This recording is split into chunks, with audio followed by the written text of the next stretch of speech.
दिल्ली में ना बेसमेंट में अचानक से पानी घुस गया, डूबने भर, 1 मिनट में इतना पानी घुस गया और लाइब्रेरी में बच्चे पढ़ रहे थे। आप कुछ भी एक्शन लेंगे, किसी की जिंदगी तो नहीं लौटा सकते। गवर्नमेंट को भी एक बार सोचना चाहिए कि सर आपका क्लास दिल्ली में बेसमेंट में नहीं है, हम लोग का कोई क्लास दिल्ली में बेसमेंट में नहीं है या पटना में भी नहीं है। हम लोग का क्लास दिल्ली में ये घटनाएं जब हो रही थी तो आज से 6 महीना पहले ही हम अपना क्लास मुखर्जी नगर से लगभग 1 किलोमीटर अंदर शिफ्ट कर दिए, जहां ये सब टाइप की समस्याएं नहीं है। लेकिन ये जो घटना हुई है बहुत दुखद घटना हुई। अब देखिए हम तो कहेंगे, अब देखो ये जो नहीं पानी उनी घुस गया यहाँ पे, अब इसमें या तो गवर्नमेंट को एक एरिया लोकेट कर दे कि इस एरिया में अपना कोचिंग चला लो, लोग कोई नॉर्म्स बना दे। राजस्थान सरकार ने जयपुर में एक बड़ा एरिया लोकेट कर दिया है कि उस एरिया में केवल कोचिंग के से रिलेटेड चीजें रहेंगी, फोटोकॉपी, कॉपी, किताब, कोचिंग, ये सब चीजें रहेंगी वहां पर। सो डेट उससे एक ये भी है कि कितना रेंट रहेगा।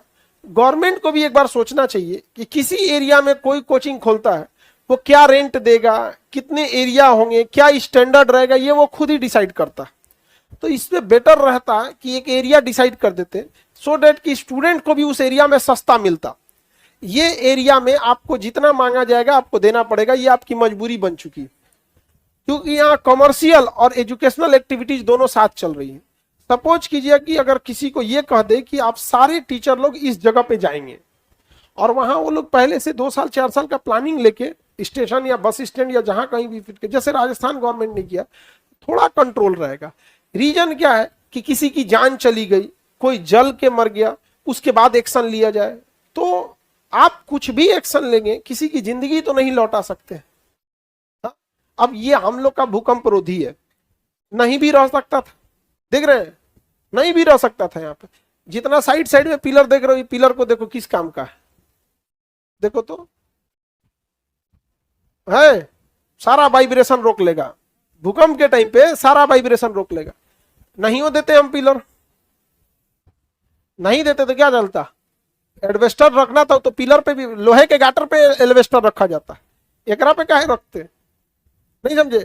तो ये डिपेंड करेगा कि हम कितने जागरूक है कितने नहीं। और कोई घटना हो जाएगी, हम और आप चाहे जितना भी नियम कानून बना दे, किसी की जिंदगी तो नहीं लौटा सकते। कितनी अजीब चीज हो गई है यहाँ पे। हाँ? दिल्ली में ना बेसमेंट में पानी, अचानक से पानी घुस गया, डूबने भर का, 1 मिनट में इतना पानी घुस गया और लाइब्रेरी में बच्चे पढ़ रहे थे जो, हाँ कहीं से पाइप फट गया। अब लोग कह रहे हैं कि उसके ऊपर कोई 4 व्हीलर वाला चढ़ा दिया, पाइप पुराना था फट गया। अब ये एग्जैक्ट वो लोग जाने लोग यहाँ पे, अब हम लोग को तो एग्जैक्टली, हम लोग तो पटना में उतना का, अब जैसे पटना का खबर आएगा हम लोग को एग्जैक्ट पता चले। अचानक से पाइप फट गया और बेसमेंट तो नीचे होता है, पूरा भर गया, निकल भी नहीं पाए बच्चे। अब इतना भी कमजोर पाइप नहीं रहना चाहिए। और जो बिल्डिंग है वहां पे भी एग्जिट प्लान होना चाहिए। खुल नहीं रहा था, अच्छा बायोमेट्रिक था, खुल नहीं रहा था, ये इसीलिए हमारा कोनो बायोमेट्रिक नहीं है।